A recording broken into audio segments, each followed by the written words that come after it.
Hey guys, welcome back to another amazing show. We have Alyssa Glutz, aka Alyssa like Melissa. I always fuck that up, and I'm so sorry.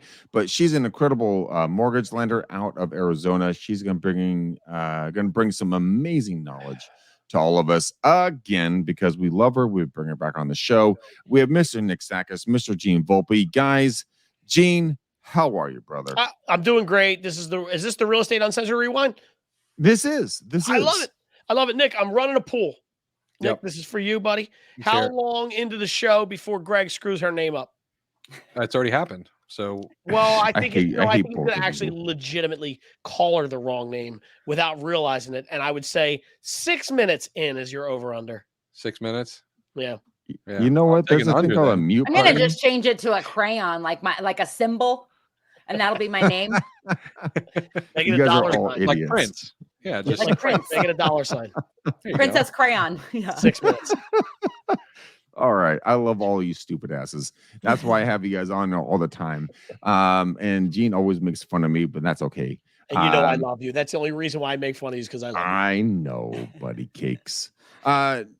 Nick Sakis, what's Yes, going sir. on, brother man? Listen, this episode is not for anybody listening, so we don't necessarily care if you listen or not. This is all for us. Yep. 'Cause Yes. We're just trying to extract as much knowledge from Alyssa's brain as possible. All the stuff we were talking about in the pre-show, like I'm super excited to get some investments and talk about this new way, this new possibility. I saw a TikTok video of somebody buying a house in Hawaii, and I'm like, what the fuck is this? What's going on?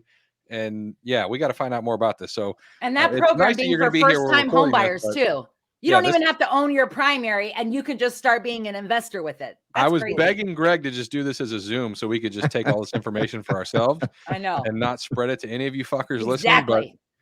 he chose otherwise. So enjoy. Well, actually, Nick, why don't you lead us into your questions? Because I know you are full of questions right now because you obviously led in with that. So walk us down that path on kind of where your mind is. I think the number one question that most people have when it comes to real estate investing is like, you think you have to have all this money in the bank? You think you have to, let me back that up. Investing can be complicated, but Alyssa's going to make us yeah, that's I just backed my chair up legitimately. Is that what I sound like to you, Gene? Yeah.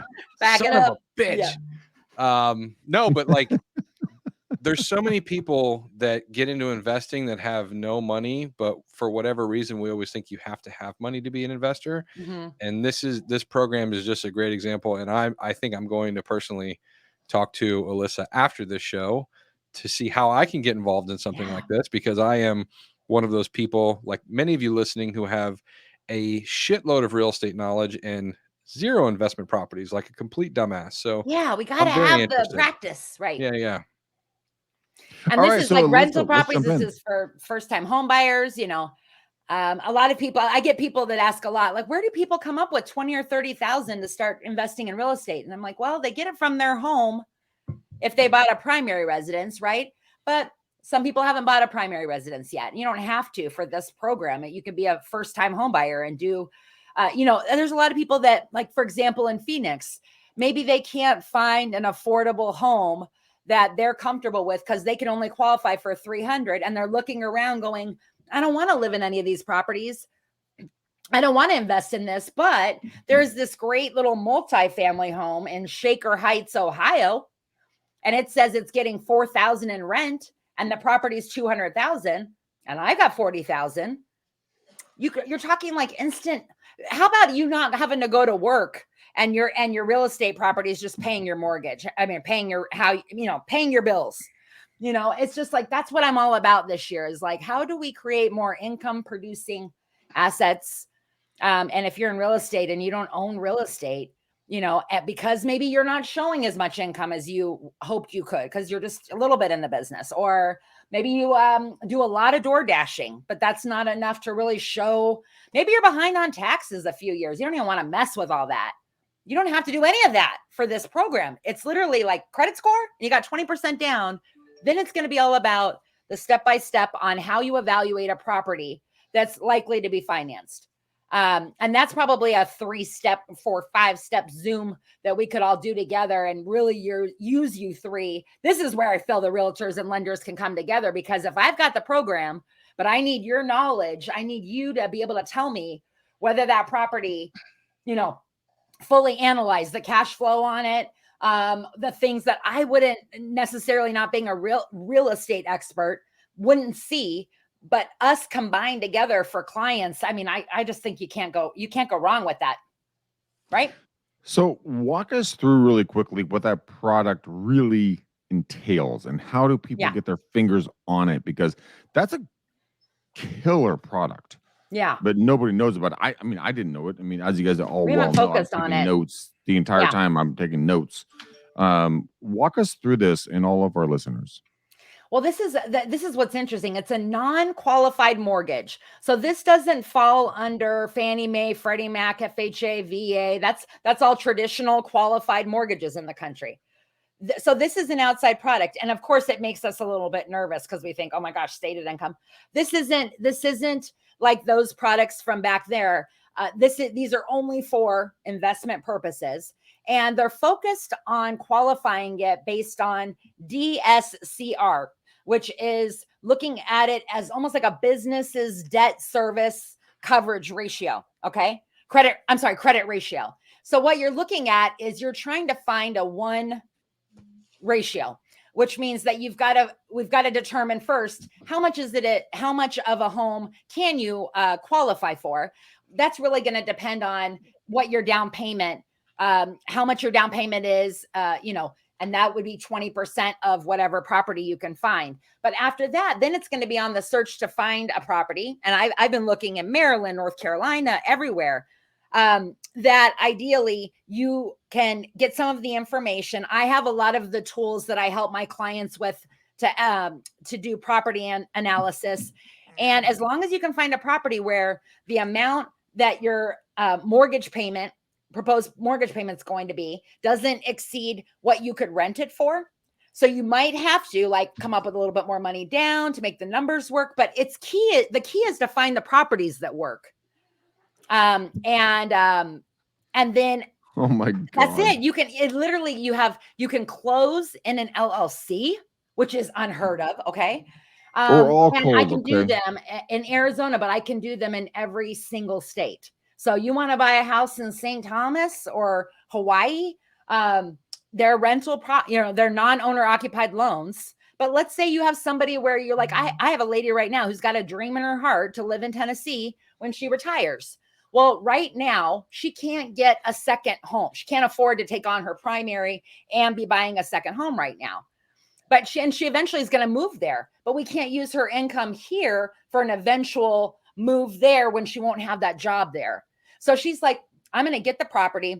I'm going to do the DSCR. I'm going to find the property I want to eventually move into and occupy. But that gives her the ability to take, for her, she had more than 20% available in her 401k. Once I got to educate her a little bit about your 401k not having to be counted into debt ratio on traditional loans, but also that 401k, they don't go off your credit score. So you can get very cheap money at the bank of you and use it, for your investment. There's a lot of other sources you can go to. A lot of people have been doing a HELOC on their current primary for the 20% down for that future property or that rental property. And some people have been taking cash out, just doing a cash out refi and having one loan, but having their cash in pocket. And then they're ready to go out there and shop and find the right house. But you'd be surprised. I mean, I have somebody right now looking at a 50-acre, her dream Tennessee farm of, raising butterflies. You know what I mean? And she's like, I'm going to do this, and she was scared to death of taking the cash out of her house. But then when the opportunity came up, that's the key in life, is you got to be ready. That's all the prep, so that when the opportunity comes, you're like, boom, I can go on it. I think Gene, it looks like your wheels are spinning a little bit there. I think you come from the mortgage side a little bit, so you deal with a lot of mortgage officers.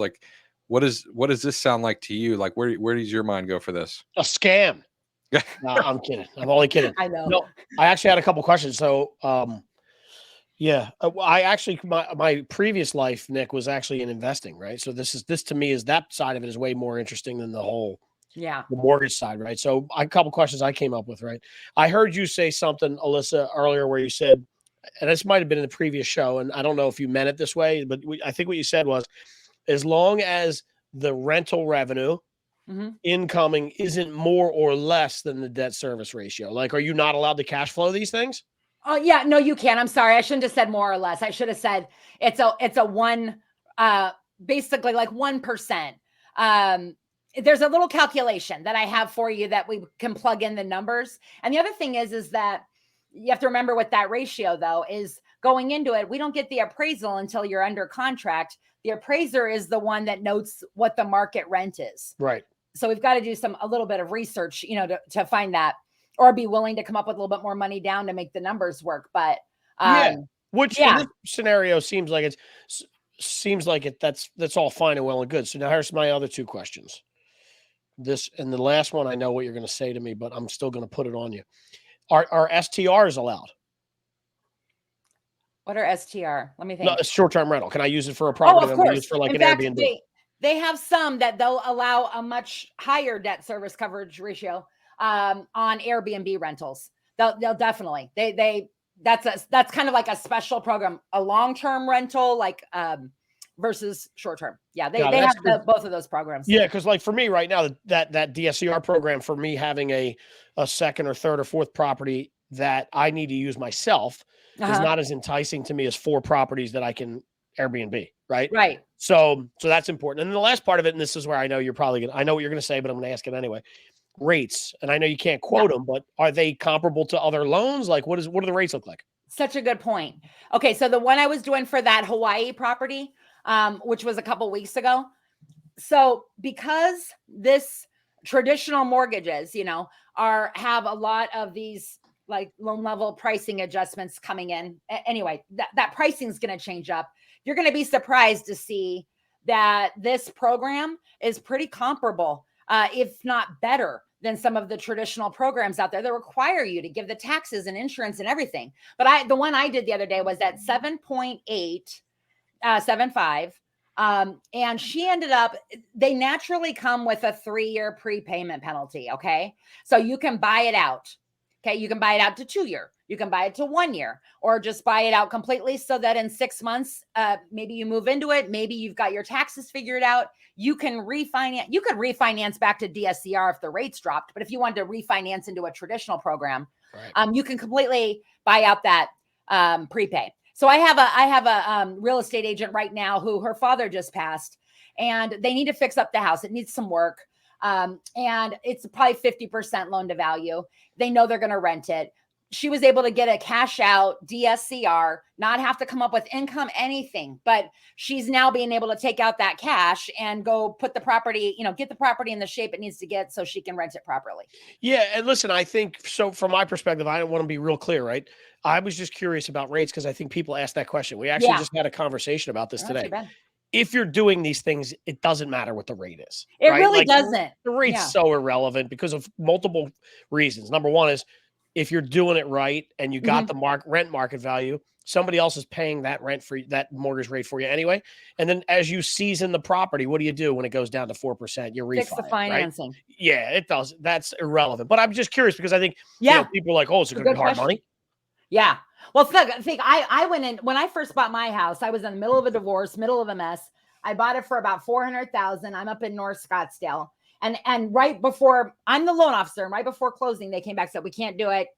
Big problem with my credit card. So at the last minute, I called my hard money guy and I said, what can you do? 20% down. And he said, 12%, interest only 12%. I puked. And then I'm like, I'm getting the house. So I don't give a shit if it's 12 or 90. Okay. I'm going to get the house. And then a year and a half later, I refinanced to 1.875 on a 15-year. Right. And I have like 9 years left. And then last month, they appraised it at 990. That's probably a good move. All right, hold on. So no, that's so important, right? So Greg, put me and her side by side real quick. So let's really talk about this because this is what people always screw up, right? Right. So you choked at the 12% because that's a big rate. It's not a credit card rate, but that's not a 4% mortgage, right? Right. And I know people in their head are going, the cost of this mortgage is X, Y, and Z. So what we forget to look at is that 12%, number one, is short-term. Second, there's a 400,000 plus equity position for your extra $600 a month payments up front, right? And by the way, how much equity would you have made in that property over a 5 to 10 year period if you had choked it to 12% and turned the property down? What's that number look like? Zero? Zero. How about zero? Yeah. Right. So we used to do this all the time when I used to coach people. People would go 27%. Oh, and I would go, let me ask you a question. What's the numbers on the deal? We're going to make $800,000 in 6 months. Who the fuck cares about 27%? I'll give you 60%. Yeah. Right? You really do have to weigh it out. Like when people say, I want to do a cash out refi, but I don't want to lose my 3% rate, FHA. And I look at them and go, you're 26 years old. Do you think you're going to die in your house? No. The name of the game is leverage. The name of the game is what are you spending outgo monthly? Can you reduce that? Because you're telling me you can't pay more than $1,500 on a mortgage at this rate. But right now, because of where you're at, all the equities in your house, you're paying 21% on your credit cards that are, you're never going to pay those off because that's just like a rental fee you're paying every month, right? You got your car that's $700 a month. Okay. You've got, you could be taking some of that income and turning it into that money and turning it into income on a rental. There's all these other ways you could be taking care of it. And if you don't look at the other interest rates and you're holding on to your 3 plus the mortgage insurance on FHA. So let's be realistic. It's probably a little closer to maybe 4. Right. Yeah. But people don't take that into account. And it's like, you're not going to die in that house. Like you have to use it as leverage to reduce your monthly outgo so that you can, you know, live a bigger life, you know, are you ready? Not even live a bigger life. You ready for this one? Yeah. All right. And I'm sorry I'm monopolizing this conversation. I love this shit. No, it's good.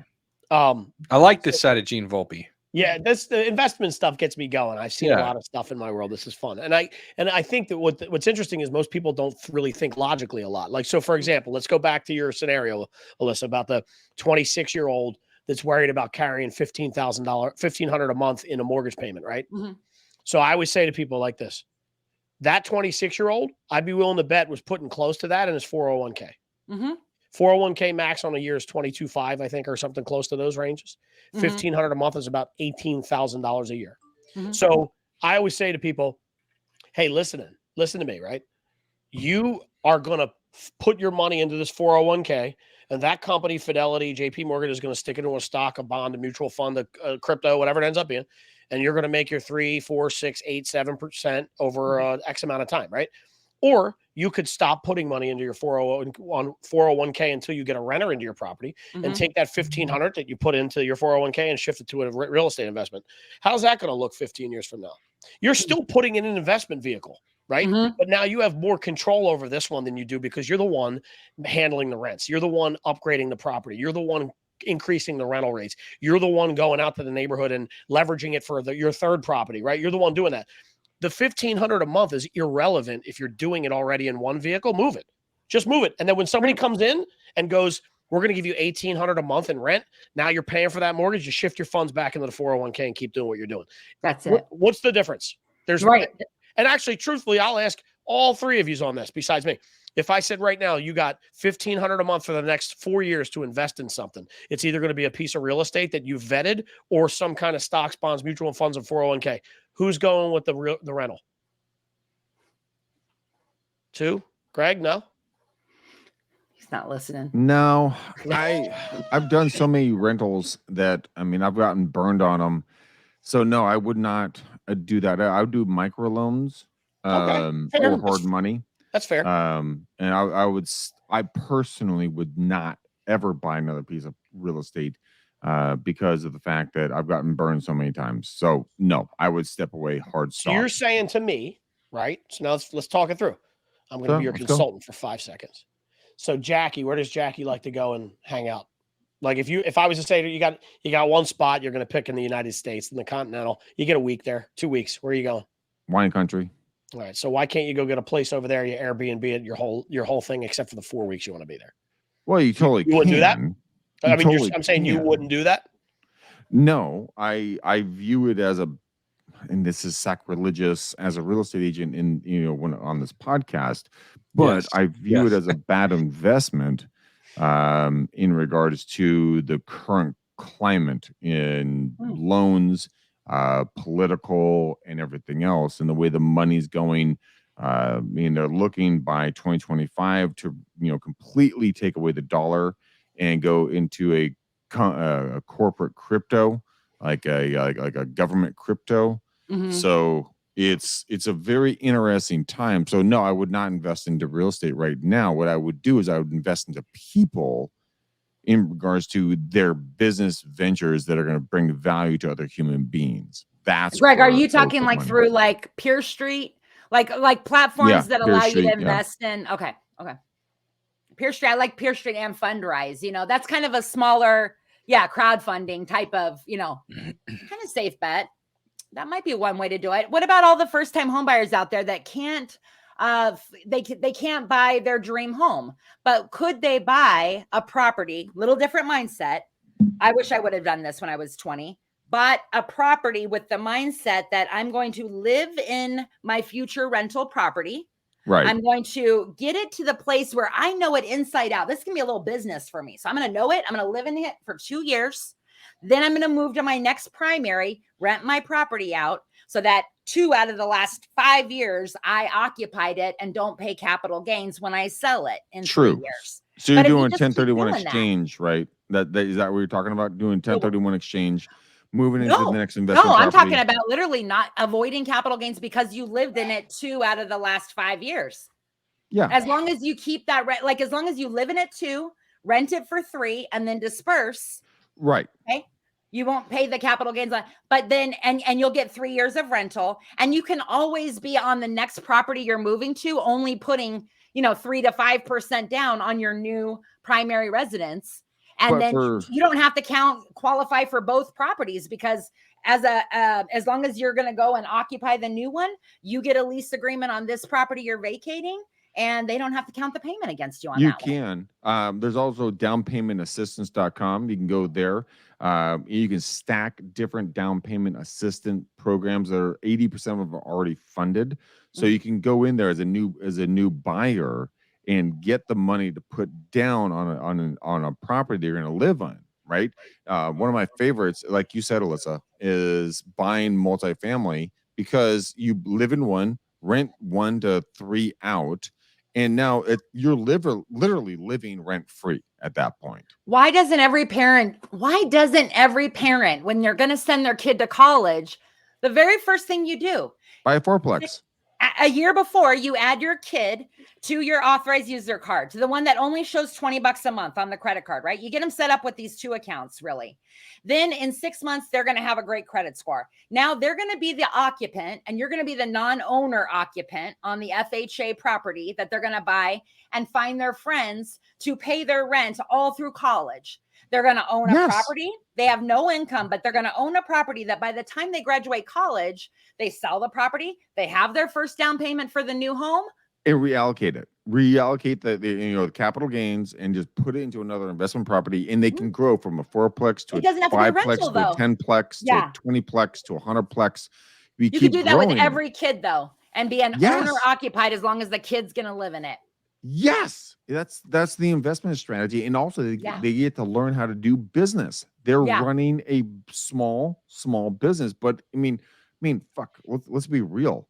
I mean, a 20-year-old, running a fourplex, that's as much as they can probably handle. It really, but if you think about living in the property first, then when you mentally are going out and you're on the search for the home, I don't know. For me, it's easier to know that this is a means to an end, that I'm buying this property. It's not the ideal home, but here's the thing, mom and dad, it's my project for the next year. And that's a great game plan mom and dad can get behind, but trying to buy not, a shithole. And they're like, why would you buy this? You're going to live here. And you're like, I got a plan. It's different, my dad cracks me up. He's an incredibly intelligent man, but he just blows my mind at times. He's like, I would never invest in this property in this neighborhood. And I'm like, Dad, it's not where you're going to live. It's where you're going to invest, because other folks want to live in this area. Just because it's not your flavor doesn't mean it's not anybody's flavor. And it's an asset that appreciates. So are you telling me if you were to buy a light bulb that was going to turn on every single fucking day, you wouldn't buy the light bulb? Get the fuck out of here. Yes, you would. Yes, you fucking would. It's different thinking. It is. And there's different mentalities that some folks don't want to buy in certain neighborhoods. That's fine. That's your prerogative. God go with you. Do whatever you want. But think about this. It's all about money at the end of the day.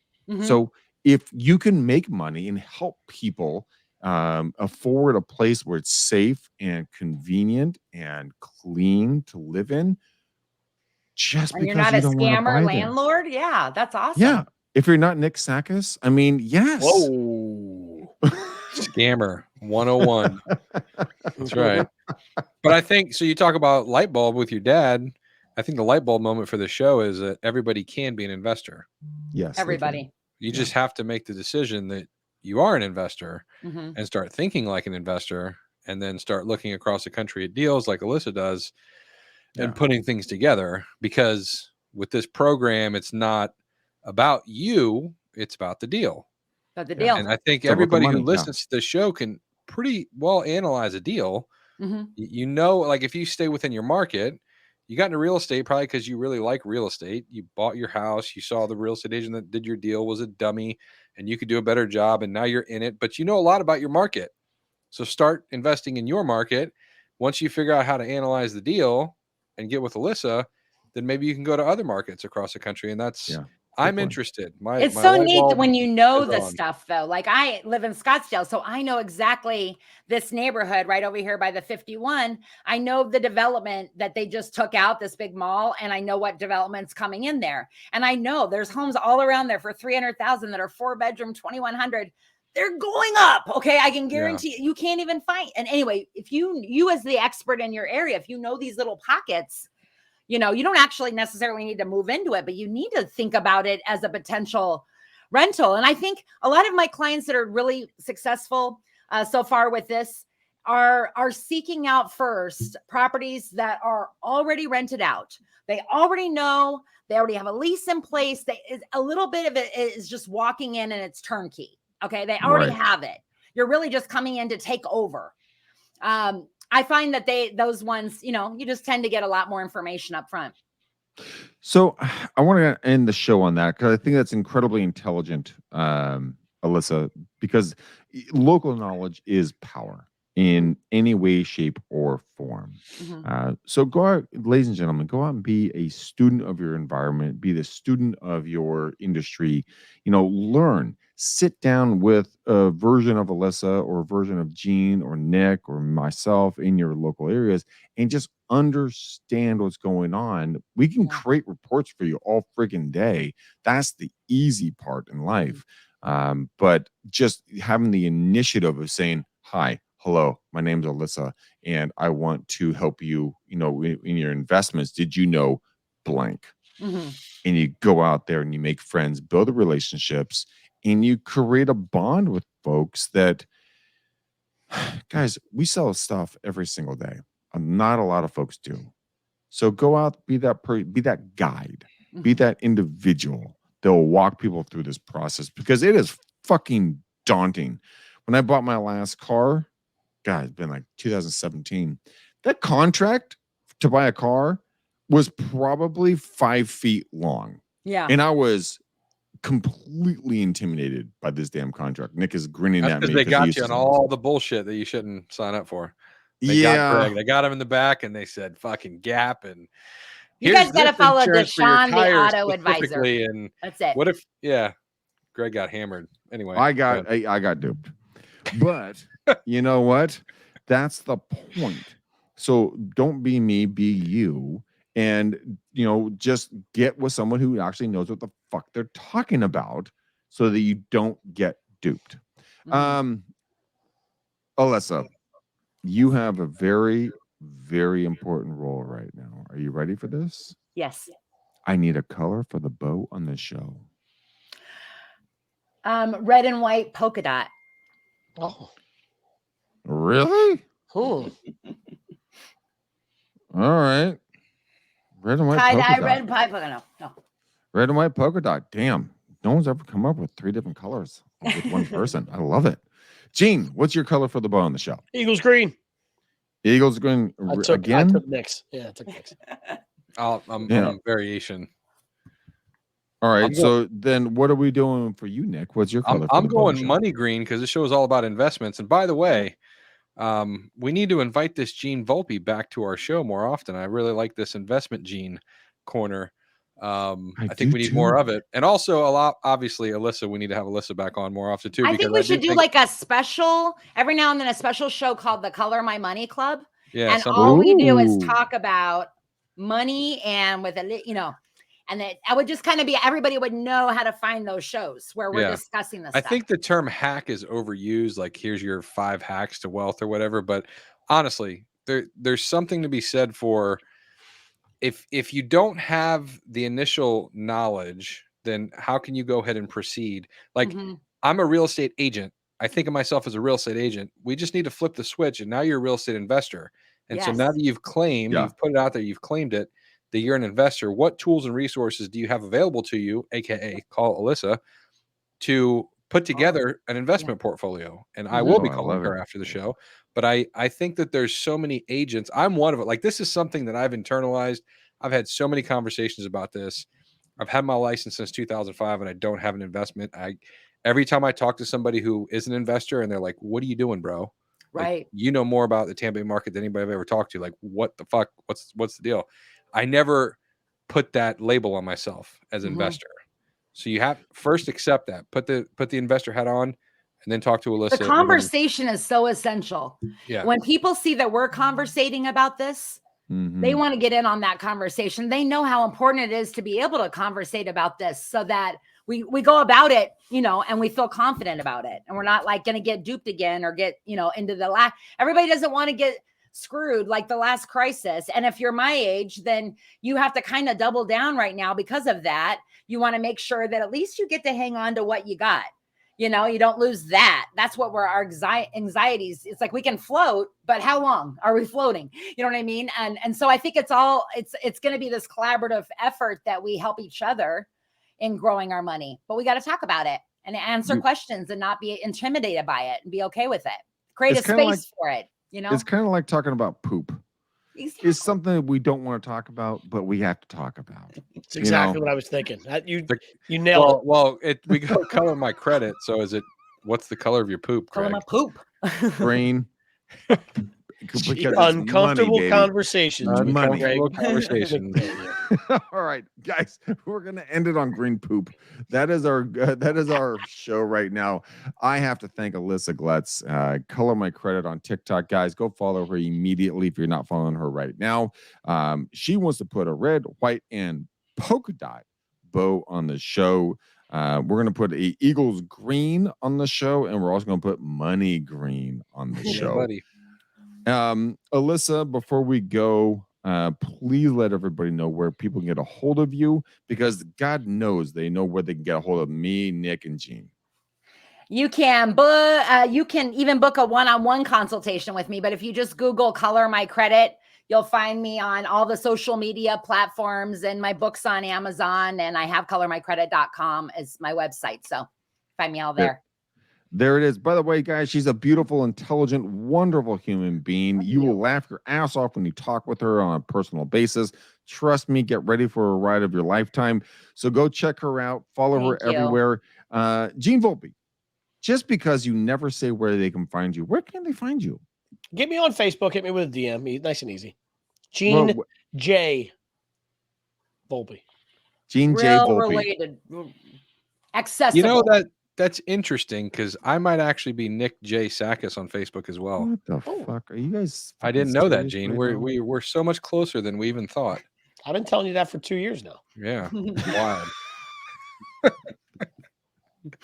All right, I'm gonna laugh my ass off all the way. Freezing. Right. Yeah, you guys are captivating idiots, and I love you to pieces.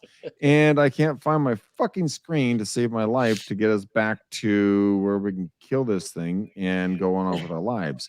So we'll figure out what we can do here. What the flying fucking shitball sticks?